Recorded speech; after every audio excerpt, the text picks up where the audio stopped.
सत्साई भगत जी, बहन प्रेग्नेंट है और मेरे हस्बैंड को अभी बच्चा नहीं चाहिए क्योंकि वो बहुत ज्यादा कर्जे में है।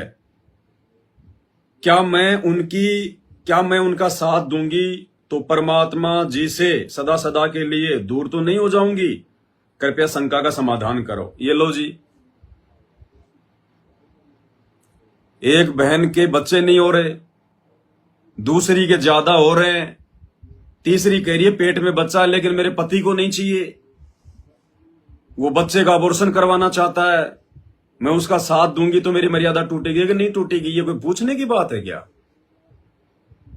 अरे सतगुरु रामपाल जी भगवान ने कह दिया कि भाई हमने शराब नहीं पीनी नाम लेने के बाद, और फिर आप कहोगे भगत जी मैं शराब पीऊंगा तो मेरी मर्यादा टूटेगी कि नहीं टूटेगी? भाई आप लोग किस दिशा में जा रहे हो? साध संगति से जुड़े हो या सतलोक आश्रमों से जुड़े हो? चक्कर क्या है? सत्संग वास्तंग सुनते हो कि नहीं सुनते हो? क्या सीखा आप लोगों ने साध संगति से जुड़ने के बाद में? सामने जहर की बोतल रखी है, बोले भाई साहब मैं ये जहर खाऊंगा तो मैं जीऊंगा या मैं बचूंगा? ये कोई सोचने की बात है? तेरे भाग्य से बच गया तो बच गया, नहीं तो मरना ही है। अबॉर्शन करवाना, बच्चे को समय से पहले अप्राकृतिक तरीकों से मां के पेट से बाहर निकालना, ये एक मर्डर है। मर्डर, जानबूझ के किया गया मर्डर। इसकी तो सरकार ने भी सजा निर्धारित की हुई है। अगर पता चल जाए कि ऐसे ऐसे किसी हॉस्पिटल वाले ने या किसी डॉक्टर ने यदि किसी का अबॉर्शन किया है, उसका हॉस्पिटल सील हो जाता है, डॉक्टर को उम्र कैद हो जाती है। तो सोचिए, जब गर्भ के अंदर एक आत्मा की हत्या करने से यहां की सरकार भी इतना सख्त एक्शन ले रही है, तो परमात्मा का एक्शन कितना भयंकर होगा। आप नाम दीक्षित हैं, आपने सतगुरु रामपाल जी से नाम उपदेश ले रखा है, और आपके पेट में यदि कोई आत्मा है, कोई बच्चा है, तो परमात्मा ने क्या बताया कि वो कोई सामान्य आत्मा नहीं है। वो मिनी सतलोक से परमात्मा ने आपके घर पर आत्मा भेजी है। वो बच्चा परमात्मा के युगों युगों का हंस है, जिसकी सार नाम की कमाई जो है वो शेष रह गई थी। अब वर्तमान में अपनी कमाई को पूरा करके उसने मोक्ष प्राप्त करना है। और यदि आप उसका अबॉर्शन करवा दोगी तो आप उस परमात्मा की आत्मा को दोबारा से काल के जाल में डाल दोगी। डबल डबल दोष लगेगा, डबल डबल दोष। अरे हमने तो लोगों को जोड़ना है परमात्मा से, और तुम मालिक की आत्माओं को मालिक से जो है तोड़ने वाले काम करोगे। धरती पे कहीं ठिकाना नहीं होगा, धरती पे कहीं ठिकाना। हरि रूठे तो ठोर है, गुरु रूठे नहीं ठोर। और यदि आपने ये गलती की, चाहे अपने पति के दबाव में आकर या चाहे अपनी अज्ञानता में, सतगुरु रामपाल जी भगवान की सबसे बड़ी दोषी हो जाओगी। शराब अगर पी लोगे दबाव में, परमात्मा माफ कर देगा। मांस खा लोगे दबाव में, परमात्मा माफ कर देगा। लेकिन उस परमात्मा की आत्मा का यदि पेट में तुमने मर्डर कर दिया, अबॉर्शन करवा दिया, ये परमात्मा तुम्हें जन्म जन्मांतरों तक माफ नहीं करेगा। जन्म जन्मांतरों तक। खिलौना थोड़ी है तुम्हारे पेट में कोई, जब मर्जी आया उसको अंदर घुसेड़ लिया, जब मर्जी आया उसको तोड़ के फेंक दिया। ये तुम्हारे हैं क्या? ये वो परमेश्वर की आत्मा है, उसकी रूह है। इस दुनिया का कोई बड़े से बड़ा डॉक्टर नहीं बना सकता बच्चा। बना के तो दिखा दो कोई, बच्चा तो छोड़ो, खून तो बना के दिखा दो। ये तुम्हारी साइंस ये खून नहीं बना सकती। खून तुम्हारी साइंस ये किडनी नहीं बना सकती। तुम्हारी साइंस ये आंखें नहीं बना सकती। वो बच्चा ऐसे ही है क्या? अपना समझ रखा है क्या? वो धनी का बच्चा है, धनी का बच्चा। और जब धनी हिसाब लेगा, लेने के देने पड़ जाएंगे। कितना दबाव क्यों ना डाले पति, ज्ञान आधार से लड़ जाओ, अड़ जाओ, लड़ाई झगड़ा नहीं करना, लेकिन अड़ जाओ ज्ञान आधार से। परमात्मा बिल्कुल पीठ के पीछे खड़ा रहेगा, तुम्हारे टूटने नहीं देगा। ज्यादा से ज्यादा 2-4 थप्पड़ मार देगा, घर से बाहर निकाल देगा, इससे ज्यादा कुछ नहीं कर सकता वो। और अपनी मर्यादाओं को सुरक्षित रखने के लिए यदि आप संघर्ष करोगी तो परमात्मा कौन से दिन काम आएगा? फिर भगवान कौन से दिन काम आएगा? वो तो पीठ पीछे खड़ा है। अरे वो तो सब कुछ देख रहा है, उसको तो पल पल की खबर है, पल पल की। कुछ भी छुपा नहीं हुआ उस परमात्मा से, कुछ भी छुपा हुआ नहीं है, कुछ भी। क्या कहा परमात्मा ने? ये ऑडियो सुन लो 22 सेकंड की। और उसके बाद भी अगर तुम्हें लगता है कि मुझे किसी का डर नहीं है, तो ये ऑडियो सुन लो पहले। आशीर्वाद है मेरे बच्चों, सारे दिखाई देते हो। और अगर कैमरे से ना देखूं तो वैसे भी देख सकता हूं मेरे बच्चे। इतनी ताकत दे दी है मेरे बंदी छोड़ने मेरे को। आप चिंता ना करो। जैसे सूर्य सबके साथ होता है, ऐसे भगवान और दास को अपने साथ समझना। गुरुदेव कह रहे हैं बच्चों, यदि मैं इस मोबाइल से तुम्हें ना देख पाऊं, इस कैमरे से अगर मैं तुम्हें ना देख पाऊं, क्योंकि सतलोक आश्रम में वीडियो कॉलिंग होती है ना, तो परमात्मा जेल में बैठे हुए कह रहे हैं कि बच्चों अगर मैं तुम्हें मोबाइल पे ना देख पाऊं तो मैं तुम्हें वैसे भी देख सकता हूं सबको। इतनी ताकत मुझे मेरे बंदी छोड़ने दी हुई है। समझ में आया कुछ क्या कह रहा परमात्मा? सतलोक आश्रमों में ये वीडियो कॉल आई और मोबाइल से गुरुजी को संगत को दिखाया जा रहा है। और गुरुजी कह रहे हैं कि बच्चों अगर मोबाइल से मैं तुम सबको ना देख पाऊं तो मैं तुम्हें वैसे भी देख सकता हूं सबको मेरी दिव्य दृष्टि से। क्या संकेत है ये? अरे आश्रम में जितने लोग बैठे हैं वो तो सामने बैठे ही हैं, उनको तो गुरुजी मोबाइल पे देख ही रहे हैं, दिखाया जा रहा है। गुरुदेव का ये कहना कि मोबाइल के अलावा भी मैं सबको देख सकता हूं, यानी सतलोक आश्रम मैनेजमेंट हरियाणा वालों से, उन आश्रमों में जाने वाले लोगों से, उनके अलावा सबको देख सकता हूं का मतलब सत्सेवकों के लिए कह रहे हैं परमात्मा कि बच्चों चिंता मत करना। तुम ये ना सोचना कि भाई गुरुजी के तो आश्रमों में वीडियो कॉल आ रहे हैं, मैं तुम सबको देख रहा हूं, मेरी नजर तुम सबके ऊपर है, तुम प्रत्येक के ऊपर है। और क्या कह रहे हैं? चिंता मत करना। तो चिंता मत करना ये किसको कहेंगे परमात्मा? आश्रम वालों को तो कह ही नहीं सकते, क्योंकि उनको तो कोई चिंता है ही नहीं, उनको पता ही नहीं चिंता क्या होती है। भाई आश्रम में वो जा रहे, भंडारे में वो जा रहे, नाम खंड उनके हो रहे, नाम शुद्ध वो करवा लेते हैं, वीडियो कॉल पे गुरुजी से बात वो कर लेते हैं, तो उनको चिंता काहे की? यहां परमात्मा सत्सेवकों को कह रहे हैं कि बच्चों चिंता मत करना। तुम ये सारी बातें देख के कि हम तो इतने दिनों से ना गुरुजी के हम दर्शन कर पा रहे, ना हम किसी आश्रम में जा पा रहे, क्योंकि आश्रम गुरुजी के है ही नहीं, ना हम गुरुजी से बातें कर पा रहे। तो गुरुजी कह रहे हैं बच्चों चिंता मत करना। किसको कह रहे हैं? सत्सेवकों को। और फिर क्या कह रहे हैं कि जैसे सूरज सब जगह होता है, हर जगह होता है, ऐसे ही परमात्मा को और इस दास को अपने पास में समझना। क्या संकेत किया परमात्मा ने कि इन मैनेजमेंट वालों के साथ तो मैं वीडियो कॉल से हूं, क्योंकि ये मुझे परमात्मा मानते नहीं। इनको तो ये लगता है कि गुरुजी सामने वीडियो में देखेंगे तो ही हमारी बातें सुन रहे हैं, नहीं तो गुरुजी को क्या पता, गुरुजी तो जेल में बैठे हैं। और हम सत्सेवक परमात्मा को अंतर्यामी मानते हैं, भगवान मानते हैं, शब्द रूप मानते हैं। तो हमें कह रहे हैं परमात्मा कि जैसे सूरज हर जगह व्याप्त होता है, ऐसे गुरुदेव कह रहे हैं कि ये ना सोचना कि तुम्हारा गुरु केवल आश्रम वालों को देख रहा है या केवल उन्हीं के साथ में है। जिस प्रकार सूरज की रोशनी सबके साथ है, ऐसे ही सतगुरु रामपाल जी भगवान की पावर, उनकी शक्ति उनके प्रत्येक सत्सेवक बच्चे के साथ में, वो चाहे अमेरिका में क्यों ना बैठा हो, वो चाहे जापान में क्यों ना बैठा हो, क्योंकि सूरज अमेरिका को भी रोशनी देता है, जापान को भी देता है, हिंदुस्तान को भी देता है, सब जगह दिखाई देता है।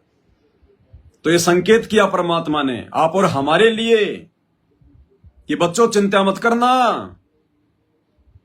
मैं तुम्हें भी देख रहा हूं पल पल। इन लोगों को तो खाली मोबाइल से देख रहा हूं, क्योंकि ये मेरे को केवल इतना ही मानते हैं, ये मेरे को भगवान नहीं मानते, इसलिए इनको तो मैं मोबाइल के माध्यम से देख रहा हूं और दिखा रहा हूं। लेकिन तुम्हारे को मैं अपनी दिव्य दृष्टि से पल पल देख रहा हूं। भगवान की नजरों से कुछ भी छुपा हुआ नहीं होता है।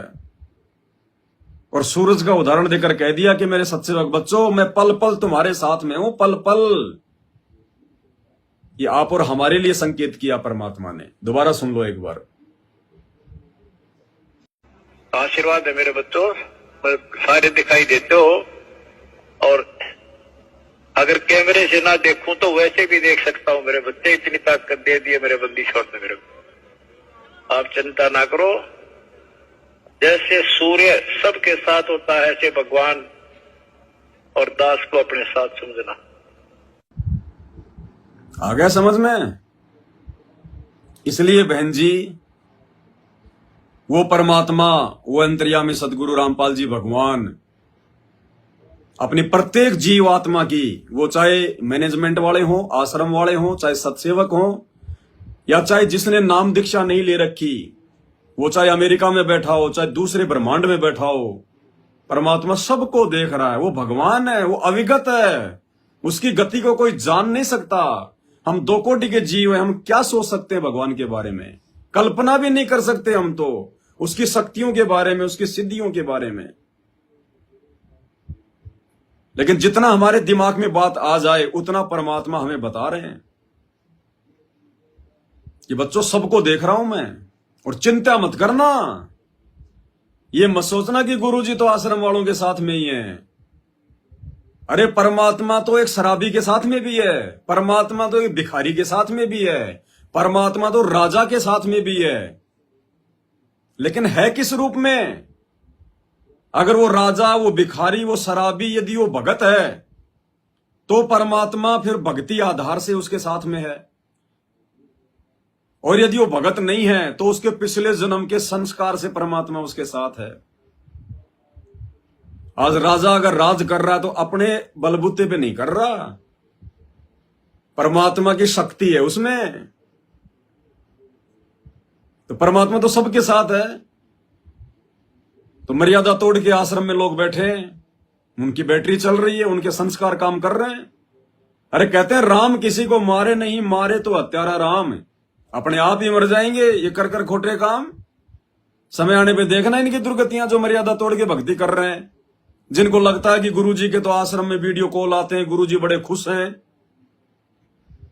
गुरुजी को तो सब कुछ पता है। ये साध संगत वाले तो मूर्ख बना रहे हैं, क्योंकि मन में इस प्रकार के खरपतवार काल पैदा करेगा। एक भाई का मैसेज आया मेरे पास में, जब मैंने अपने पहले वीडियो में इसी ऑडियो को जब मैंने ये चलाया कि देखो परमात्मा कह रहे हैं मैं सबको देख रहा हूं, मेरी नजर से कुछ भी छुपा हुआ नहीं है, तो आश्रमों से जुड़े हुए एक भगत ने मैसेज किया कि भगत जी आप कहते हो ना कि सतलोक आश्रम मैनेजमेंट वाले, ये कोऑर्डिनेटर गुरुजी के परिवार वाले, ये गुरुजी से छुप छुपा के सारे काम कर रहे हैं। इन्होंने धनाना गांव में बैडमिंटन का स्टेडियम बना दिया, आप कहते हो कि गुरुजी को नहीं पता है। ये राजनीति कर रहे हैं, आप कह रहे हो गुरुजी को नहीं पता। ये आश्रम में हॉस्पिटल बना रहे हैं, आप कह रहे हो गुरुजी को नहीं पता। ये कबड्डी के मैच में 31 हजार रुपए इनाम देते हैं, आप कहते हो गुरुजी को नहीं पता। अरे गुरुजी तो खुद कह रहे हैं इस ऑडियो में कि बच्चों मैं सब देख रहा हूं, तो क्या गुरुजी को नहीं पता कि इन सतलोक आश्रम वालों ने मेरे नियम और मर्यादाओं के खिलाफ गांव वालों के लिए बैडमिंटन का स्टेडियम बना दिया, आश्रम में हॉस्पिटल बना रहे हैं, राजनीति कर रहे हैं, ये वो। फिर गुरुजी बोल क्यों नहीं रहे इन वीडियो में कि तुम गलत कर रहे हो? गुरुजी को तो सब पता है ना, सब देख रहे हैं गुरुजी तो। फिर गुरुजी इनको रोकते टोकते क्यों नहीं, इनको धमकाते क्यों नहीं गुरुजी कि नालायको तुमने हॉस्पिटल क्यों बना रहे हो, तुमने स्टेडियम क्यों बना दिया? इसका मतलब गुरुजी खुश हैं, गुरुजी की मर्जी से सब कुछ हो रहा है। तो दास ने उसको कहा कि भाई तो थोड़ा बहुत कुछ पढ़ा लिखा है या वैसे ही? बोले मैंने एमए कर रखी है। एमए कर रखी है? हाँ। तो मैंने कहा कि जब तू 10वीं या 12वीं क्लास में जब तू पढ़ता था, और जब तू परीक्षा के समय हॉल में बैठा करता था परीक्षा देने के लिए, तो कितने लड़के होंगे? बोलो 60-70 लड़के बैठा करते थे हॉल में। और हॉल में और कौन होता था? बोला हमारा टीचर होता था। टीचर कौन टीचर? बोला जिसने साल भर हमारे को जो है पढ़ाया, वो टीचर। हम लोग अपनी कॉपी में आंसर लिखते थे और टीचर घूमता घूमता सबको देखता रहता था। तो मैंने कहा कि उस परीक्षा के हॉल में एक सवाल आ जाता है, और सवाल है कि भारत देश आजाद कौन से दिन हुआ? भारत देश कब आजाद हुआ? और उसमें 4 ऑप्शन हैं या कोई ऑप्शन नहीं है, और आपने उसमें लिख दिया कि भारत देश सन 1909 में आजाद हुआ, जबकि उस टीचर को इस बात का पता है कि भारत देश 1909 में आजाद नहीं हुआ, 1947 में हुआ था। टीचर ने तुझे बहुत पढ़ाया था, और वो टीचर घूमता घूमता तेरे पास में आके खड़ा भी हो जाता है, और वो देखता भी रहता है कि बच्चा क्या लिख रहा है, सही लिख रहा है या फिर गलत लिख रहा है। और तूने लिखा वो गलत, 1947 की जगह तूने लिख दिया 1909। तो वो टीचर तेरे को बताएगा या देख के आगे निकल जाएगा? बोला परीक्षा के समय टीचर थोड़ी बताता है, चाहे खुद का बेटा क्यों ना हो, परीक्षा के समय में टीचर नहीं बताता। वो तो देख के निकल जाएगा, चाहे सही लिखो चाहे गलत लिखो। तो मैंने कहा भैया ये परीक्षाएं तो चल रही है बरवाला कांड 2014 के बाद में।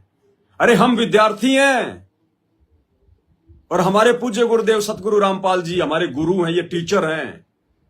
28 साल से ठोक बजा के ज्ञान दे के गए हैं।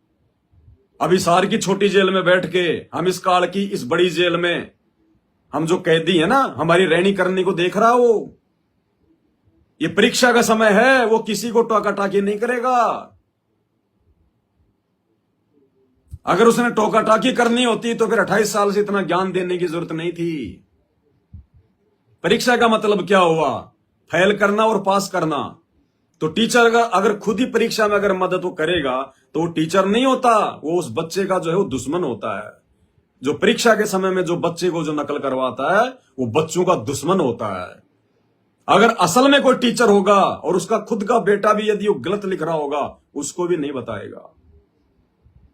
तो बात उसके समझ में आ गई कि भगत जी बात तो सही है, मैंने सोचा ही नहीं ये बात तो कभी। सही है भैया, हमारी परीक्षाएं चल रही है। 28 साल से गुरुजी ने ज्ञान दिया, 2014 के बाद गुरुजी जेल में जाके बैठ के 10 साल से परीक्षाएं तो चल रही है। अब इसमें कौन कितने अच्छे कर्म कर रहा है, कौन भक्ति के विरुद्ध कर्म कर रहा है, वो देख ही तो रहा है। ये परीक्षाएं तो चल रही है। तो भाई ये परीक्षा चल रही है इस समय। परमात्मा ने सबको खुले सांड की तरह छोड़ रखा है, खुला सांड की तरह खुला छोड़ रखा है। उसको बहुत दुख है इस बात का कि मेरे बच्चे फेल भी होंगे, भ्रमित भी होंगे, लेकिन उसकी मजबूरी है, उसकी भक्ति का एक रूल, एक विधान है। पढ़ाई पढ़ाने के बाद में परीक्षा होती है, तो वो परीक्षा ले रहा है। उसने सबको खुला छोड़ दिया कि मैंने जो बताना था तुम्हें बता दिया। भक्ति क्या है, विधि क्या है, नियम क्या है, कैसे तुम सतलोक जाओगे, कैसे तुम रहोगे, सब कुछ बता दिया, कुछ भी बाकी नहीं। अब जो जैसा करेगा वैसा ही परिणाम पाएगा। अब गुरु कुछ नहीं बोलेगा। परीक्षा के समय टीचर कुछ नहीं बोलता, साल भर तक खूब पढ़ाता है, रिवीजन करवाता है। एग्जाम के टाइम पे टीचर कुछ नहीं बोलता है, चाहे कोई सही लिखो या गलत लिखो। तो दास ने कहा कि भैया इन आश्रमों में क्या हो रहा है, कितनी बड़ी बड़ी गलतियां इन आश्रमों से जुड़े लोग, ये कोऑर्डिनेटर गुरुजी का परिवार ये कर चुका है। संगत क्या कर रही है, सत्सेवक क्या कर रहे हैं, वो सबको देख रहा है, लेकिन वो बोलेगा कुछ नहीं। परिणाम आने शेष हैं।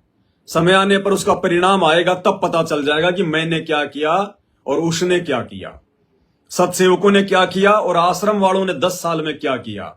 ये परिणाम आएगा तब पता चलेगा। ये कोई गुड्डा गुड्डी का खेल खेलने नहीं आए संत रामपाल जी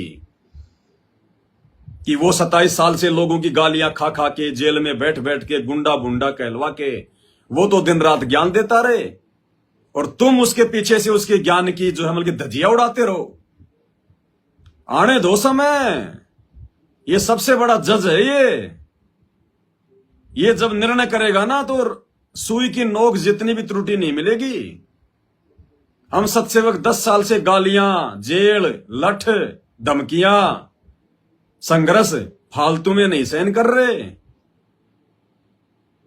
कौन क्या कर रहा है, आने वाले समय में दूध का दूध, पानी का पानी अपने आप ही हो जाएगा। तब पता चलेगा इस ऑडियो का मतलब क्या था। आशीर्वाद है मेरे बच्चों, सारे दिखाई देते हो, और अगर कैमरे से ना देखूं तो वैसे भी देख सकता हूं मेरे बच्चे। इतनी ताकत दे दी है मेरे बंदीश्वर ने मेरे को। आप चिंता ना करो, जैसे सूर्य सबके साथ होता है ऐसे भगवान और दास को अपने साथ समझना। समझ में आ जाने चाहिए। इसलिए बहन जी, दास की प्रार्थना है, पति चाहे दबाव डाले, पति चाहे कुछ भी कहे, चाहे घर से बाहर निकाले, अगर ज्ञान समझ में आ गया है तो बहन जी लास्ट मौका है, अंतिम दाव है ये कलयुग की बिचली पीढ़ी। और इस समय यदि हम अपनी नादानी से या जानबूझ के गलती करके गुरुजी की मर्यादाओं से नीचे गिर गए तो इस बिचली पीढ़ी का नीचे गिरा हुआ भगत अनंत युगों तक फिर ऊपर नहीं उठता, अनंत युगों तक। क्योंकि जानबूझकर सांची तजने वाली स्थिति में आ जाएगा। जानबूझ सांची तजे और करे झूठ से ने, ताकि संगत हे प्रभु शौपन में भी ना दे। आपके पेट में परमात्मा की मीनी सतलोक वाली आत्मा पल रही है। अगर अबॉर्शन करवा दिया तो परमात्मा के हंस का मर्डर हो जाएगा। और देख लेना बहन फिर क्या होगा, ना इस लोक में सुखी रह पाओगी, ना परलोक में। नरक भी न्यारा बनाना पड़ेगा भगवान ने। ये निर्मोही है। मंगलाचरण करते हो ना रोजाना। गरीब परम शक्ति संगीतम, रिद्धि सिद्धि दाता सोही, अविगत गुण है अतीतम, सत्य पुरुष निर्मोही। उसको किसी का मोह व्याप्त नहीं है। ये ना सोचना कि मैं गुरुजी के शरण में हूं, मैं तो भगत हूं, गुरुजी मुझे माफ कर देंगे। गुरु ना किसी को सजा देता, ना गुरु किसी को माफ करता। गुरु ने तो विधान बना रखा है, जैसा करोगे वैसा पाओगे, बस, इससे ज्यादा कुछ नहीं। तो अब ये आपने विचार करना है, अपने पति के दबाव में आके आपने अपने बच्चे को संसार में लाना है या नहीं लेके आना है, आपकी मर्जी।